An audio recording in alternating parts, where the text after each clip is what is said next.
Hello. I wanted to read to you a little bit of a chapter from the book that I am working on. It is called Whoever Wishes, and this chapter is about understanding that God sees you even though you don't see him. Forgive me if you hear little sounds in the background. My dog is in the room and she is just milling about. So, all right, let me get started. One of my favorite traits of God is that he will always meet you where you're at. Here's a quick story to give you a metaphor of how all this works from God's perspective.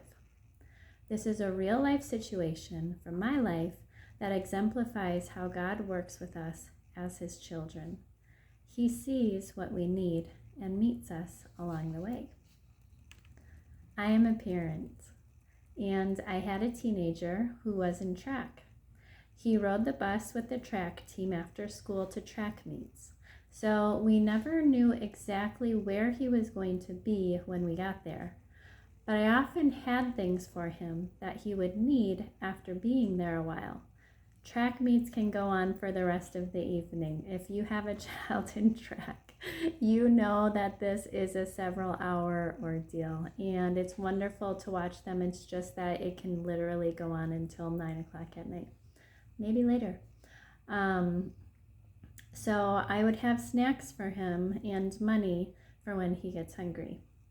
One day when we arrived, after I had looked around the grounds, I decided to stand on the top of the bleachers and survey the crowd below to find him. I was able to spot him fairly quickly, but he was in a roped-off area in the center that parents could not go into. Also, he did not have his phone on him, so I couldn't tell him we had arrived. So I watched him from above and kept tabs on him as he moved about in the crowd. Even though he couldn't see me, I could see him. When he began to walk out of the circle, I was able to go ahead of him to meet him in his path to where he was headed. He walked right into me, and I gave him the food and money I had brought, and I asked him if he needed anything else. It was a quick interaction as he was on his way to somewhere else, but I really wanted to make sure he had everything he needed for the rest of the night, because he's my son and I love him. I watched, I waited, I gave. Now, any good parent would do the same thing, and so would God, our Father. He watches us from above and keeps tabs on us. Even though we can't see him, he can see us. Then as we move about in life, he meets us in our path. He has good things he's been waiting to give to us. He has what we need in order to keep going, and is eagerly watching and waiting for an opportunity to give them to us because he loves us. And then there's a verse. Surely the Lord was in this place, and I was not aware of it. Genesis 28:16.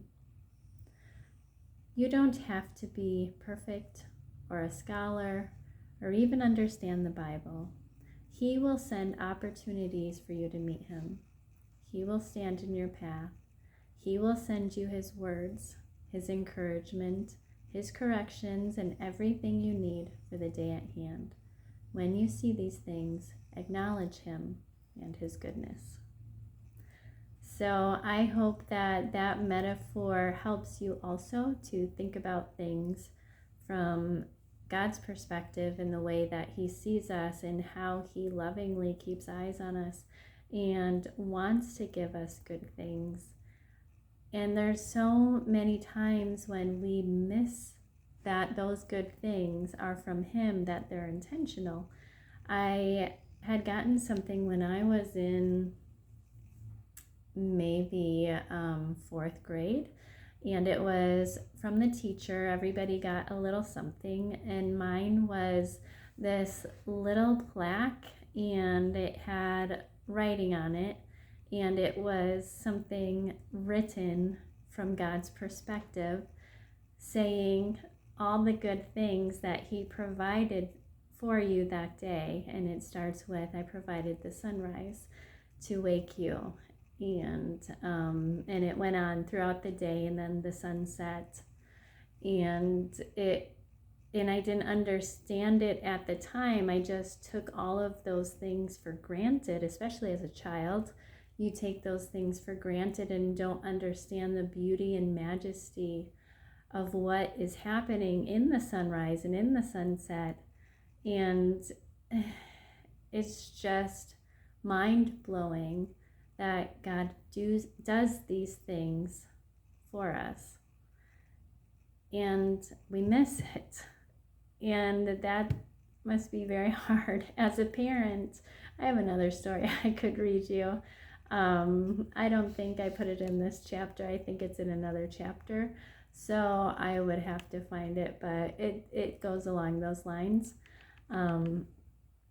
Just that God's doing things for us, and so often we miss it. So I think we would be just so much happier if we acknowledged him, if we acknowledged the things that we had every day and didn't focus on the things that were wrong, because wrong things will come. Jesus said himself, in this world you'll have many troubles. Wrong things will come, but there are so many things that he's giving us that we're missing. And we could be so much happier if we were able to notice and thank him along the way, every day, all those little things that he's doing. Even having food and water. There are people who literally do not have those things. Having clothes, having shelter, having a computer, having a phone, I could go on. There's a book, I think it's called 1,000 Gifts, 1,000 Blessings, something like that, but we read that. And after I had read it, it was just crazy. There she goes. All right, we're going to end here. Have a good night.